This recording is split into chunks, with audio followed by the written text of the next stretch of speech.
جوانترین و ڕازاوترین سڵاوی ئێمەتان پێشکەش بینەرانی خۆشەویستی بەرنامەی لاپەڕەی حەوت لا بەرنمەیەکی دیکە و با چەند تەوەری دیکە بەڕێ هاوکارانم بووینەوە میوانی ماڵەکانتان تا کۆتایی هاوڕێی بەرنامەی خۆتان بن. بنیامین نەتانیاهو لە بڕیاری رووسیا سەبارەت بە هەڵوەشانەوەی ناردنی موشکی ئێسێسات بە ئێران بە توندی ڕەخنەی گرت. سەرۆکوەزیرانی ئیسرائیل لە پەیوەندێکی تەلەفۆنی لەگەڵ ڤلادیمیر پوتین سەرۆکۆماری رووسیا هشداریدا کە وەها بڕیارێک بە دەستێوەردانی هێرشبەری ئێران لە ناوچەکە پەرە دەدات. نیگەرانی ئیسرائیل لە بڕیاری رووسیا بۆ هەڵوەشانەوەی سزای وەرگرتنی موشکەکانی ئێسێسات بە کۆماری ئیسلامی زیادی کردووە. بنیامین نەتانیاهو سەرۆکوەزیرانی ئیسرائیل بە توندی ڕەخنەی لەو بڕیارە گرتووە. بەپێی راپۆرتی هەواڵنەری فەڕەنسا نەتانیاهو ڕۆژی سێشەممە 14 ئاڤریل لە پەیوەندێکی تەلەفۆنی لەگەڵ ڤلادیمیر پوتین سەرۆکۆماری رووسیا هشداریدا کە وەها هەنگاوێک دەبێتە هۆی ئەوەی کە هێرشبەری و دەستێوەردانەکانی کۆماری ئیسلامی لە ناوچەکە زیاد بێت و ئەمنیەتی گشتی ڕۆژهەڵاتی ناوەڕاست دەکەوێتە مەترسیەوە. هاوکارم لەم بارەی راپۆرتێکتان پێشکەش دەکات دواتر دەگەڕێمە وڵاتان. بنیامین نەتەنیاهو لە بڕیاری رووسیا سەبارەت بە هەڵوەشانەوەی نەناردنی موشکی ئێسێسات بە ئێران بە توندی ڕەخنەی گرت.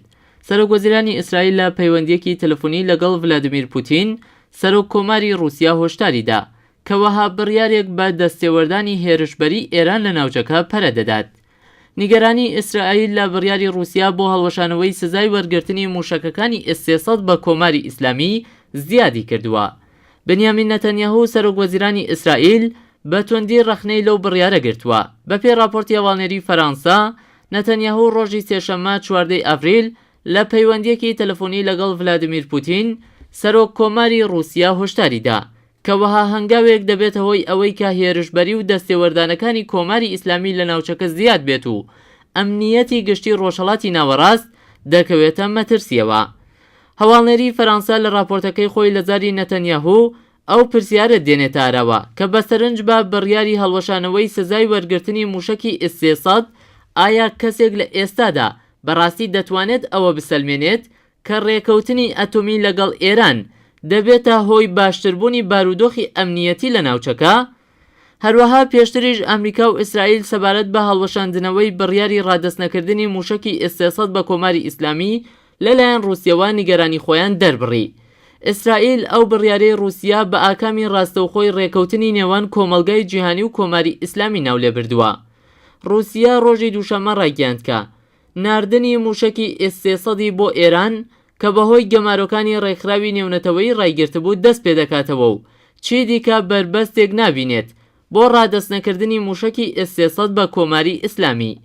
هەروەها لەم پەیوەندیەدا یوڤال شتاینێتس وەزیری بەرگری ئیسرائیل لە ڕاگەیاندنێکدا وتی ئەمە ئاکامی ڕاستەوخۆی بەڕەسمیناسینێکە کە کۆماری ئیسلامی لە ئاکامی ڕێکەوتنی ئەتۆمیدا بەدەستی هێناوە و هەروەها ئەوەمان بۆ ڕوون دەکاتەوە کە گەشەی ئابووری کۆماری ئیسلامی لە دوای لابردنی گەمارۆکان ناچێتە خزمەتی ئاسایش و خزمەتکردن بە خەڵکی ئێران بەڵکو بۆ پڕچەکردنی کۆماری ئیسلامی کەڵکی لێوەردەگیرێت. هەروەها بە وتەی وتەبێژی کۆشکی سپی ئەمریکا جان کێری وەزیری دەرەوەی ئەمریکا نیگەرانی خۆی لە بڕیاری رووسیا سەبارەت بە هەڵوەشاندنەوەی بڕیاری ڕادەستنەکردنی موشکی ئێسێسەد بە کۆماری ئیسلامی دەربڕیوە. بە وتەی ئەو وتەبێژە بڕیاری رووسیا بۆ دەستپێکردنی مامەڵەی نەوت لە بەرامبەر کاڵادا لەگەڵ کۆماری ئیسلامی دەتوانێت نیگەرانیەکان سەبارەت بە گەمارۆکان دژ بە ئێران زیاتر بکات. بەڵە بەڕێزان ڕوونە ڕووسەکان دەیانەوێت بە هەر شێوەیەک بۆیان بکرێت بەرژەوەندی ئابووری سیاسی و ئەمنیەکانی خۆیان لە ناوچە بە تایبەت سەبارەت بە ئێران بپارێزن و لە دەستی نەدەن. لە ئەنجومەنی ئاسایش چەندین بڕیاری گەمارۆ لەسەر ئێران بە بۆنەی دۆسی ئەتۆمیە ئەو وڵاتە دەرچوو کا بە پێچەوانەی چاوەڕوانیەکانی کۆماری ئیسلامی هەرجار مۆسکۆ دەنگی ئەرێنی بۆ بڕیارانەدا و لە ئاکامدا بەستێنی بۆ تونترکردنی گەماڕەکان دژی ئێران ئامادە کرد. ئەوەش سەلماندی کە ڕووسەکان بیل لە بەرژەوەندی درێژخایەنی خۆیان دەکەن و هەر کات بە پێویستی بزانن واز لە تاران دێنن. ئێستاش کە حکوومەتی ئیسلامی و ئەمریکا لە ڕێکەوتنی کۆتایی نزیک بوونەتەوە کەشوهەوای ڕای گشتی نێودەوڵەتی لەبارە. ڕووسەکان بەخێرا بڕیاریان داکا و موشەکانەکە لە بواری بەرگری استراتیژیکن ڕادەستی ئێرانیەکان بکەن تا دیسانەوە بازاڕی ئەو وڵاتە قۆڕق بکەن و لەو ماوە کورتە بە قازانجی خۆیان کەڵک وەربگرن. بەتایبەتەوەی کە ڕووسەکان باش دەزانن کە ڕەنگە لە کۆتاییدا ڕێکەوتنی سەرەکی واژۆ نەکرێت بۆیە تا دەرفەت لەبارە ئەو ڕێکەوتنە سەربازی لەگەڵ ئێران جێبەجێ بکەن و نەهێڵن بازاڕەکە لەدەست بدەن.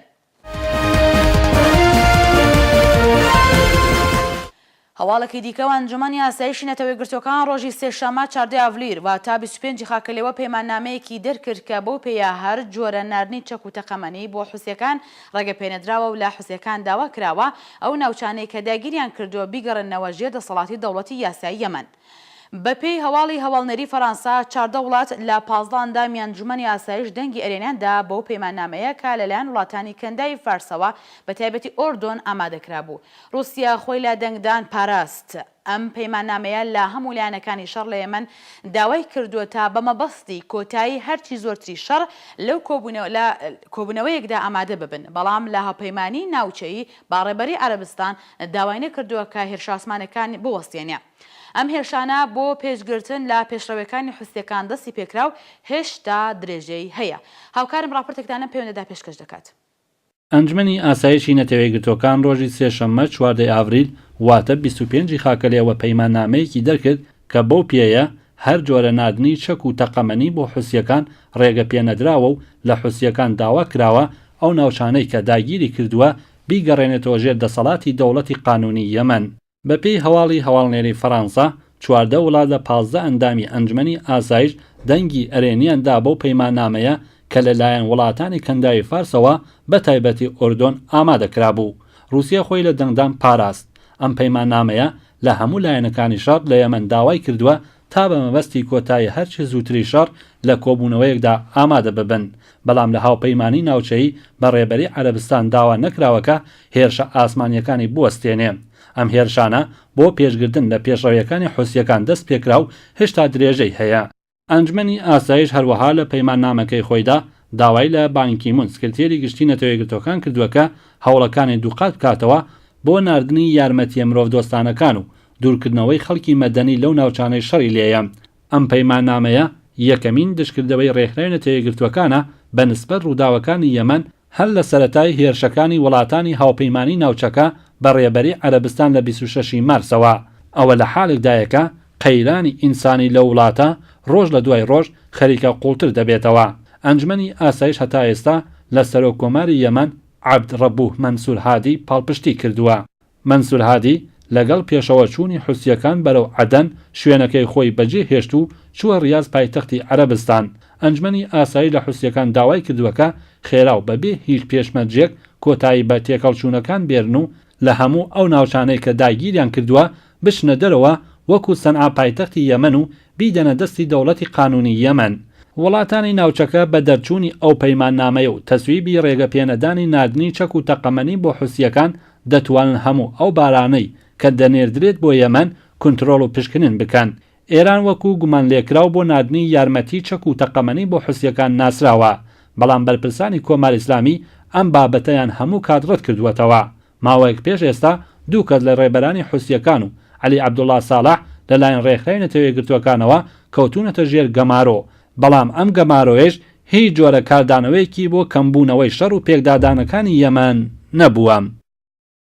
لە درێژەی بەرنامەی لاپەڕی حەوتدا دەبێت بڵین ئەو بڕیارەی ئەنجومەنی ئاسایش لە چەند ڕوانگەوە خاوەن گرنگیە. یەکەم ئەوەی کە مەشروعیەت دەداتە دەوڵەتی هەڵاتووی ئەو وڵاتە بە سەرۆکایەتی مەنسوور هادی و ئەوەش بە مانای پاڵپشتی و ڕەوایی دانا بە ئۆپراسیۆنەکەی هاوپەیمانی عەرەب بە ڕێبەری عەرەبستانی سعودی. واتە گەمار و خستنە سەر حوسیەکان ئەو مانایە دەگرێتەوە کە میلیشیاکان لە بەرەیەکی نایەسایی و ناڕەوادا شەڕ دەکەن و لە ڕوانگەی نێودەوڵەتیەوە دەبێت یان واز لە چەک بێن و شارەکان بکەن یان دەبێت بەڕۆڕووی ئیرادەی نێودەوڵەتی ببنەوە.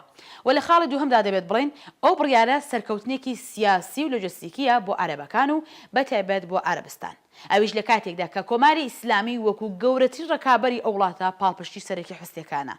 بڕیاری ئەنجومەنی ئاسایش واتە چیدی کە تاران بە ئاسانی ناتوانێت پاڵپشتی لە میلیشیا شیعەکان بکات و هەر جۆرە پێشێلکردنی ئەو بڕیارە بە مانای پێشێلکردنی یاسا نێودەوڵەتیەکانە کە دەتوانێت ئێران لەگەڵ سزا و لێپرسینەوە دەسەویەخە بکات. و لە خاڵی سێهەمدا بڕیاری ڕووسەکانە کە نەک دەنگی ئەرێنیاندا و نە ئەوەش کە بڕیارەکەیان وێتۆ کرد. ئەوەش لە کاتێکدا بوو کە لە ڕۆژانی دەستپێکردنی ئۆپراسیۆنی هاوپەیمانی عەرەب مسکۆ بە توندی دژی ئەو دەستێوەردانە وەستا و تاران هیوادار بوو کە بە پاڵپشتی ڕووسەکان هاوکێشەکە بە قازاندی خۆی ڕابگرێت. بەڵام دیسان ڕووسەکان سەلماندیان لە کاتی پێویست دەتوانن بۆ بەرژەوەندی خۆیان بە پێچەوانی چاوەڕوانیەکان هەڵسوکەوت بکەن. هەڵبەت لەبیر نەکەین کە فشاری ڕایگشتی لەسەر رووسیا ئەوەندە زۆر بوو کە ئەوان نەیانتوانی لەگەڵ ئیرادی جیهانی دژی میلیشیا شیعەکانی سەر بە ئێران بربەرەکانی بکەن.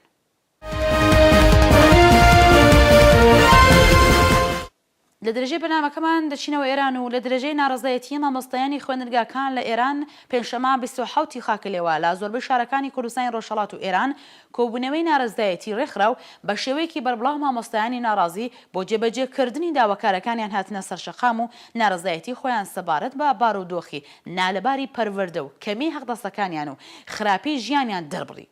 بەپێی هەواڵەکان کە بەناوەندی هەواڵی ڕۆژهەڵات تیڤی گەیشتووە پێنجشەمە 27 ڕەشەممە لە چەندین شاری کوردستان لەوانە لە شارەکانی سنە، مەریوان، مەهاباد، کامیاران، ورمێ، کرماشان مامۆستایانی خوێندنگاکان بە شێوەیەکی بەربڵاو هاتنە سەر شەقام و داواکارەکانیان بانگەواز کرد و بە پلاکارد و داخوازەکانی خۆیان باس کرد.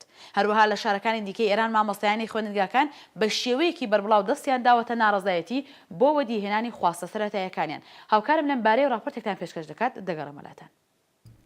لە درێژەی ناڕزایەتی مامۆستایانی خوێندنگاکان لە ئێران پێنجشەممە 27 خاکەلێوە لە زۆربەی شارەکانی کوردستانی ڕۆژهەڵات و ئێران کۆبوونەوەی ناڕزایەتی ڕێکخرا و بە شێوەیەکی بەربڵاو مامۆستایانی ناڕازی بۆ جێبەجێکردنی داواکاریەکانیان هاتنە سەر شەقام و ناڕزایەتی خۆیان سەبارەت بە بارودۆخی نالەباری پەروەردە و کەمی حەقدەستەکانیان و خراپی ژیانیان دەربڕی.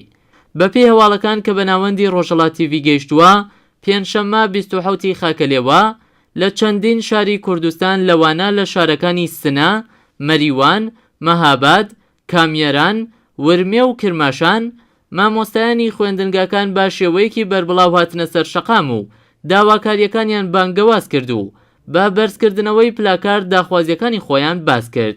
هەروەها لە شارەکانی دیکەی ئێران مامۆستایانی خوێندنگاکان بە شێوەیەکی بەربڵاو دەستیان داوەتە ناڕزایەتی بۆ وەدیهێنانی خواستە سەرەتاییەکانیان.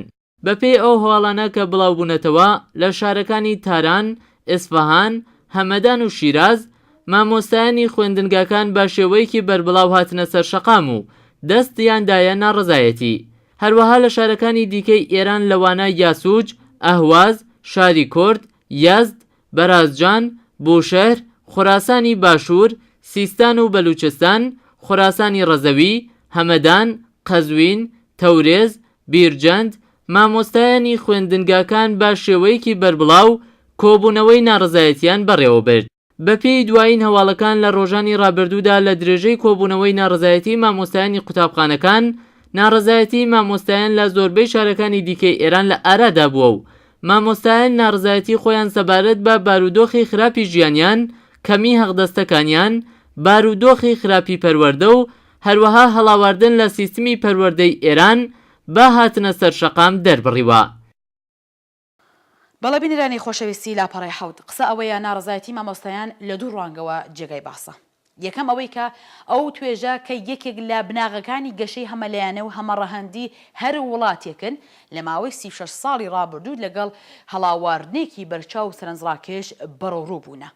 لە چاو زۆرێک لە موچەخۆرانی دیکە ئەو چینە بەداخەوە هەمیشە لەگەڵ کێشەی ئابووری و کەمبوونی حەقدەست و داهات دەستەویەخە بوون و بەردەوامیش هەوڵ ئەدراوە بە دروشمی خەیاڵاوی بەرپرسانی حکوومەتی ئیسلامی فریویان بدەن.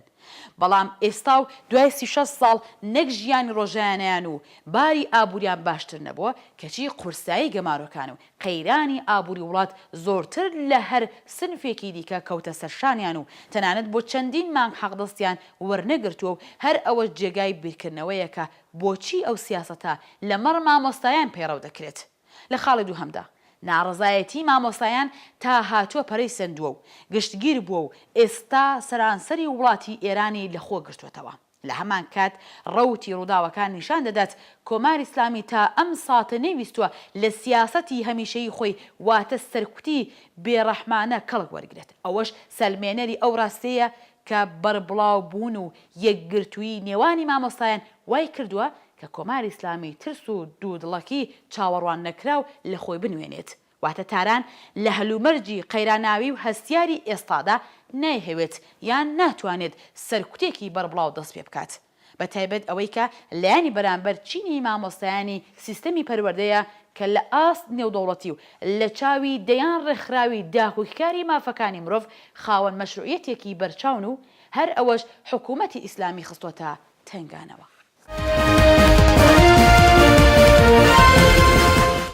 و دەگەڕێنەوە یەمەن و لە درێژەی پەرەسەندنی ئاڵۆزیەکان لە یەمەن لە ماوەی ڕابردوودا وەزیرانی دەرەوە وڵاتی گروپی G7 لە دانیشتنەکەی خۆیاندا لە شاری لوبکی ئەڵمان بە شێوەی گشتی بابەتگەلی پەیوەندیدار لەگەڵ وتوێژی ئەتۆمی ئێران و دەور و ڕۆڵی وڵاتە لە ناوچەکە هەروەها پەیوەندی ئێران و رووسیان تاوتوێ کرد.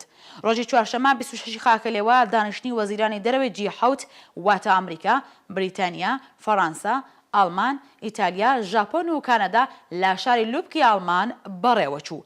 جێماژەیە وڵاتانی بەشدار لەو دانیشتە سەبارەت بە کەمکردنەوەی گەماڕەکانی رووسیا بە لە بەرچاوگرتنی ئەوەی کە ئاگربەستی میسک لالایەن رووسیەوە بە تەواوی لە بەرچاو نەگیراوە و پێشێل کراوە بەو ئاکامە گەیشتن کە گەماڕەکان دژ بە رووسیا کەم نەکرێنەوە. وەزیری دەرەوەی ئەڵمان فرانک والتر ئێشتاینمایر ڕایگەیاند کە ئەو دانیشتنەی وڵاتانی بەشدار لە دانیشتنەکە لەسەر بابەتە جیاوازەکان یەک بڕیار و یەک دەنگ بوون. هاوکارم راپۆرتێکتان پێشکەش دەکات.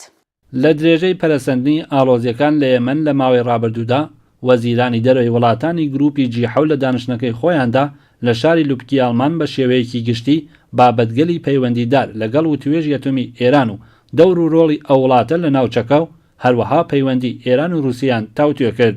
ڕۆژی چوارشەمە 26 خاکەلێوە دانیشتنی وەزیرانی دەرەوەی G7 واتە ئەمریکا، بریتانیا، فەڕەنسا، ئەڵمان، ئیتالیا، ژاپۆن و کانەدا لە شاری لوبکی ئەڵمان بەڕێوە چوو. جێئاماژەیە وڵاتانی بەشدار لەو دانیشتنەدا سەبارەت بە کەمکردنەوەی گەمارۆکانی رووسیا بە لە بەرچاوگرتنی ئەوەی کە ئاگربەستی مینسک لەلایەن رووسیەوە بە تەواوی لە بەرچاو نەگیراوە و پێشێلکراوە بۆ ئاکامە گەیشتن کە گەمارۆکان دژ بە رووسیا کەم نەکرێتەوە. وەزیری دەرەوەی ئەڵمان فرانک والتر ئێشتاینمایر ڕایگەیاند کە ئەو دانیشتنە و وڵاتانی بەشدار لە دانیشتنەکە لەسەر بابەتە جیاوازەکان یەک بڕیار و یەکدەنگ بوون. هەروەها لە درێژەی دانیشتنەکەدا وەزیری دەرەوەی ئەڵمان پێشوازی لە ڕێکەوتنی دەوڵەت و کنگرەی ئەمریکا سەبارەت بە گەڵاڵەیە کرد کە بەپێ ئەو تەنیا پاش ڕوونبوونەوەی ڕێکەوتنی کۆتایی سەبارەت بە بەرنامەی ئەتۆمی ئێران بڕیار لەسەر ڕێکەوتنەکە دەدرێت. کمیتەی پەیوەندی دەرەکیەکانی سەنای ئەمریکا ئێوارەی ڕۆژی سێشەمە 25 خاکەلێوە گەڵاڵەیەکیان پەسەند کرد کە بەپێ ئەو گەڵاڵەیە کنگرە هێزی پێویستی بۆ قبول یان ڕەتکردنەوەی ڕێکەوتنی کۆتایی ئەتۆمی لەگەڵ ئێران دەبێت. ئەو گەڵاڵەیە دەبێت لەلایەن کنگرەوە پەسەندی نەهایی بکرێت و هەروەها سەرۆکۆماری ئەمریکایش واژۆی بکات. هەروەها جانکێری لەو پەیوەندەدا ڕایگەیاند کە ڕێکەوتنی کنگرە و دەوڵەتی ئەمریکا سەبارەت بەو گەڵاڵەیە بووەتە هۆی متمانەبەخشی زیاتر بۆ گەیشتن بە ڕێکەوتنێکی کۆتایی لە ماوەی دیاریکراودا. لەو دانیشتنەدا هەروەها باز لە پشتیوانی ئێران لە حوسیەکان و دەور و نەخشی ئەو وڵاتە لە عێراق کرا و ئاماژەش بەوە دراکە ئێران پشتیوانی نظامی لە چەکدارانی حوسی دەکات و بەو شێوەیە بووەتە هۆکاری ئاڵۆزی بارودۆخەکە لە یەمەن و لە میانەی دانیشتن و گفتوگۆکاندا داوا لە ئێران کراوە کە هەوڵ بۆ دیتنەوەی چارەسەرێکی سیاسی بدات و ئەوەش لە کاتێکدایەکە گروپی G7 ڕایگەیاندووەکە پشتیوانی لە هێرشەکانی عەرەبستانی سعودی بۆ سەرحوسیەکان لە یەمەن دەکات. جێ ئاماژەیە کە 8 وڵاتی سەنعەتی جیهان کە 65% ئابووری جیهانیان لەدەستدایە ساڵانە کۆبوونەوەیەکی هاوبەش لە ژێرناوی دانیشتنی ساڵانەی G8 ساز دەکەن کە پێک هاتوون لە وڵاتانی فەڕەنسا، ئەڵمان، بریتانیا، ئیتالیا، ژاپۆن، وڵاتە یەکگرتووەکانی ئەمریکا، رووسیا و کانەدا کە پاش دەستێوەردانەکانی رووسیا لە قەیرانەکانی ئوکراین و کردنی نیمچە دورگەی کریمە بە بەشێک لە خاکی وڵاتی خۆی و هەروەها پێشێکردنی ئاگربەستی مینسک لە میانەی ئەو 8 وڵاتەدا لابرا و ئەو گروپە بۆ گروپی G7 گۆڕدرا بەبێ بەشداری رووسیا درێژەی بە دانیشتنەکانی خۆیدا. وەکو دوایین بەرگەی بەرنامەی لاپەڕی حەوت حاشا ناکرێت کە ڕۆژهەڵاتی ڕاوەڕاست یەکێک لە گرنگترین ناوچەکانی جیهانە کا بۆ زیلهێزەکان و وڵاتانی سەنعەتیە بە تایبەت ئەوەی کە ئەو هەرێمە 40% نەوتی جیهانی لەخۆ گرتووە و ئەوەش بەمانای ڕۆڵێکی پڕبایەخە بۆ گەشەی پیشەی و ئابووری هەموو جیهان. لە کاتی ئێستادا ئەو ناوچە استراتیژیکە لەگەڵ قەیران و شەڕ و وێرانی بەڕۆڕوویە و یەکێک لە مەترسیدارترین شوێنەکانی جیهانە. بۆیە تاوتوێکردنی بارودۆخی ئەو ناوچەیە لە کۆبوونەوەیەکی لەو ئاستا ئاساییە. بەڵام کە سەرنج دەدەیتە تەوەرەکانی وتوێژەکان بۆمان دەردەکەوێت لە هەموو بەشەکان شوێن پەنجەی کۆماری ئیسلامی دیارە و بەرچاوە و باسی ئێران دەکرێت. ئەویش نەک بە ئەرێنی بەڵکو وەکو حکوومەتێکی تێکدەر و ئاژاوەگێڕ. ئەگەر ڕۆڵ و بەرژەوەندەکانی ئەو وڵاتانەش ڕەچاو بکەین و لەو باوەڕەدا بین کە زلهێزەکان تەنیا دەیان هەوێت بەرژەوەندەکانی خۆیان دەستەبەر بکەن، دیسانەوە ئەوە لە تاوانەکانی کۆماری ئیسلامی سەبارەت بە دانیشتوانی ناوچەکە کەم ناکاتەوە. واتە حکوومەت ئیسلامی وەکو گەورەتری پاڵپشتی تەروریزم و هێزە میلیشیاکانی ڕۆژهەڵاتی ناوەڕاست تەنیا هێزێکە کە دەیهەوێت بە ئاژاوەگێڕی و قەیرانسازی و شەڕ و کوشتن و وێرانی هەرێمەکە بەرژەوەندی و نفوزی خۆی مسۆگەر بکات. بۆیە کۆمەڵگای نێودەوڵەتی و بەتایبەت جیهانی ئازاد گەیشتوتە ئەو باوەڕە کە یەکەم ڕێگای ئاشتی و سەقامگیری لەو ناوچە هەستیارە وەستاندنی کۆماری ئیسلامیە و تا ئەو کاتێک کە تاران سیاسەتەکانی ئێستای پەیڕۆ بکات ئاژاوە و قەیران هەر بەردەوام دەبێت. هەروەها ڕۆژئاوا گەیشتوتە ئەو قەناعەتە کە چی دیکە بوونی کۆماری ئیسلامی و قەیران لە ڕۆژهەڵاتی ناوەڕاست ناتوانێت لە درێژماوەدا بەرژەوەندەکانی ئەوانش دەستەبەر بکات. بۆیە دەیانهەوێت بە جۆرێک ئەو حکوومەتە ڕازی بکەن واز لەو سیاسەتەی ئێستایان بێنن. ئەگەرچی هەندێکان ناسی لەو باوەڕدان کە شەڕ و ئاژاوە بە مانای گەشتەکردنی بازاڕی چەکە بۆ کۆمپانیا گەورەکانی چەک و چۆڵی ڕۆژئاوایی. خۆشەویستان، بەم شێوەیە بەرنامەکەتان پێشکەشکرا. سپاس بۆ ئێوە کە تام کاتە هاوڕێمان بوون. کات خۆش.